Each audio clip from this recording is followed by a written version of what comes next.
From Neural Newscast, this is Model Behavior, AI-focused news and analysis on the models shaping our world.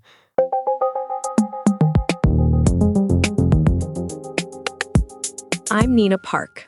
Welcome to Model Behavior. Today is June 24th, 2026.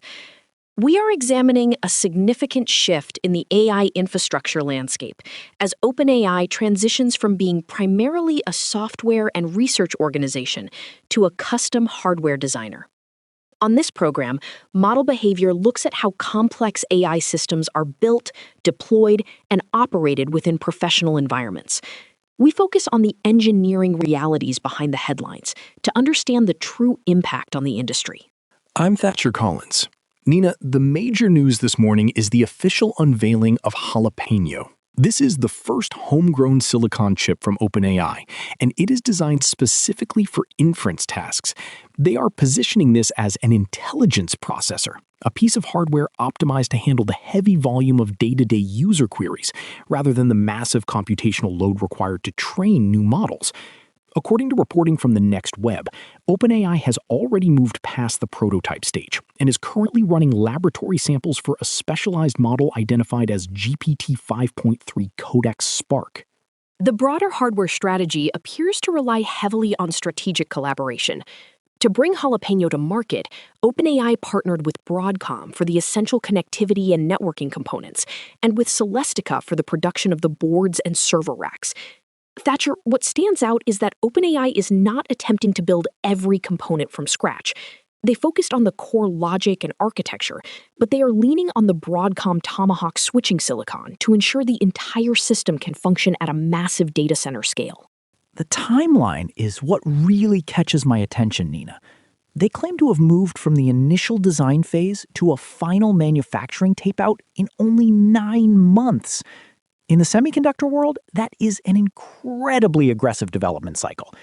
They are attributing this accelerated pace to a self-reinforcing loop, where their own existing AI models assisted engineers in the design and verification process.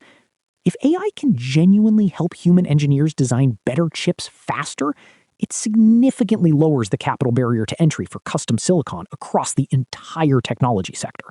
We should also consider the financial and strategic motives behind this move. The hardware lead at OpenAI, Richard Ho, suggests this initiative provides them with full-stack control. Essentially, they want to reduce their position as a captive customer of Nvidia. By owning the model architecture, the software layers, and now the physical chip underneath, they can tune the entire stack for maximum energy efficiency. Early internal testing suggests that the performance per watt is substantially higher than current state-of-the-art GPUs, although a full technical report is still several months away. It is important to maintain some skepticism, Nina. Vendor-provided benchmarks at a product launch always deserve a measured look. While Jalapeño might be highly efficient for running models, the training of those models remains the domain of Nvidia hardware. OpenAI has been transparent about the fact that Nvidia remains a critical partner for training their largest, most complex systems. This is not a total divorce from the existing supply chain. It is more like diversification at the edges where they can gain some much-needed leverage at the negotiation table. That leverage could become massive if they successfully hit their internal targets. OpenAI aims to have these custom chips powering 10 gigawatts of total compute capacity by the year 2029. For some perspective, that is roughly equivalent to the total electrical output of 10 nuclear reactors. Broadcom CEO Hock Tan has been quite blunt about the necessity of this shift, stating that at such a massive scale, an organization simply should not rely on a third-party GPU provider if they can avoid it. It's the same logical path that Google and Amazon took with their own silicon years ago. Exactly. Broadcom is effectively serving as the kingmaker in this market. They were the primary partner behind the TPUs at Google, and now they are performing a similar role for OpenAI. We are also seeing OpenAI spread their risks by utilizing Cerebrus chips for specific inference workloads.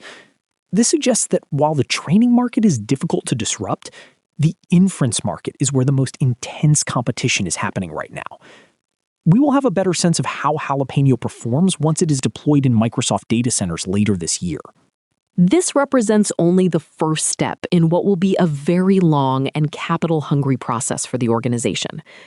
Thank you for listening to Model Behavior, a Neural Newscast editorial segment. You can find more of our analysis at mb.neuralnewscast.com. Neural Newscast is AI-assisted, human-reviewed.